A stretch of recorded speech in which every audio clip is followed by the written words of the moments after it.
Hello and welcome to another episode of the Bearded Mystic podcast, and I am your host, Rahul N Singh. Thank you for taking out the time today to either watch or listen to this podcast episode. Now, today I want to talk about something rather morbid, but it's not morbid in my mind. Death. And actually the more concise topic is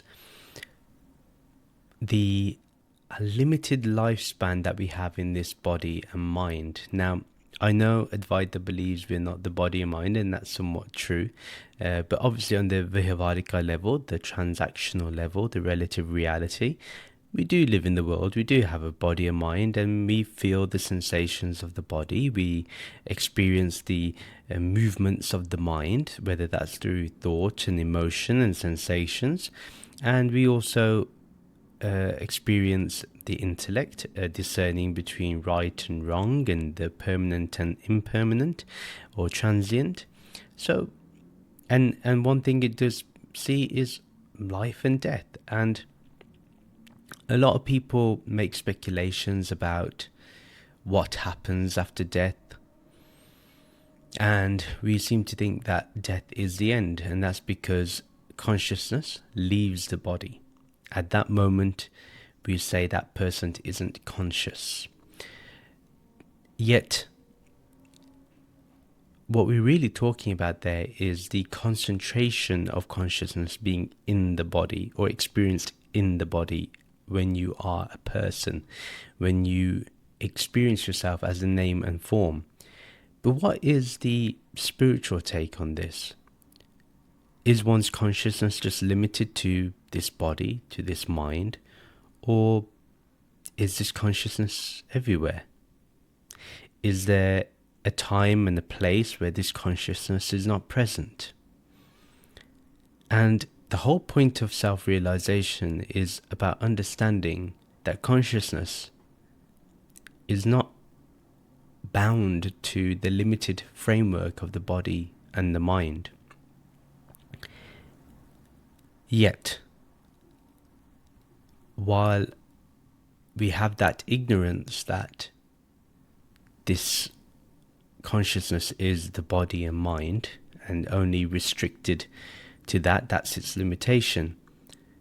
But one method which can take us out of that thought pattern, that emotional pattern, is the contemplation on death.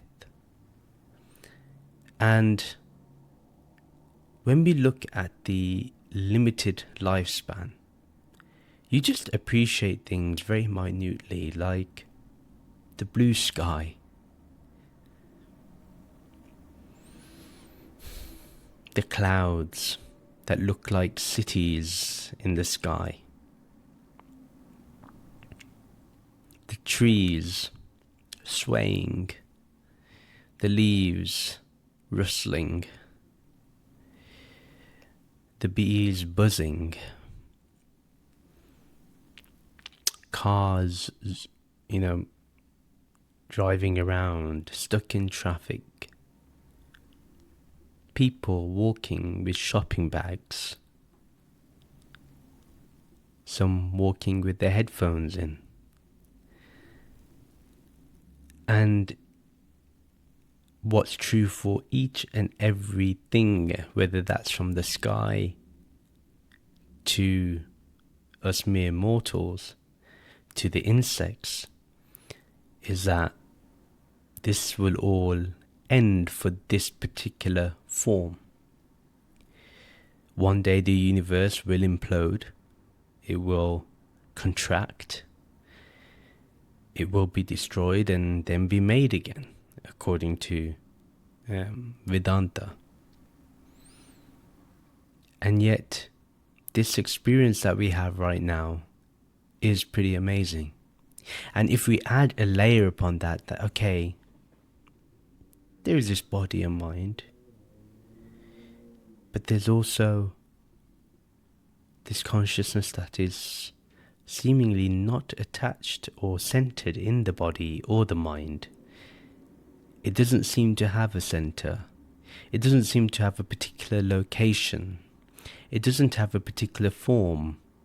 It seems to even exceed the universe. And then you kind of experience yourself as something much vaster, something more boundless. So what death is just really the death of limitation. And when we understand that for ourselves, while we're in this body and mind, and we understand that death is the death of the limitation of the body and mind, we then see life differently. The sky that is blue is just exquisitely beautiful. Then it gets covered by these clouds, and sometimes it bursts out with rain or thunder and lightning. And the trees, they change constantly. Sometimes they have leaves, sometimes they don't. Then the leaves are different colors. Some trees just keep growing. Birds, place their nests there, and they relax and keep their eggs safe, their offspring safe. And all you see in this beautiful tapestry of life is everything continuing, yet there's an end, there's an expiry date. And so how do we live life fully? And in my opinion, life is only lived fully when we understand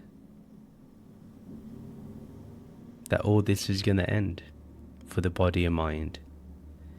And it can end before the physical death. It can end before the mind starts fading away. And this eternity that's experienced in that single moment that does not end is the answer to everything. And this is something that is available right now. Nobody needs to make it happen for you. Nobody can make it happen for you. They can only point you. But this realization has to be all your work. And there's no two way about it. Now, afterwards, you may experience it to be grace, and that's also very true. It's paradoxical, it may seem, that we put effort in only to realize it's grace, and that's the way it is. But truly,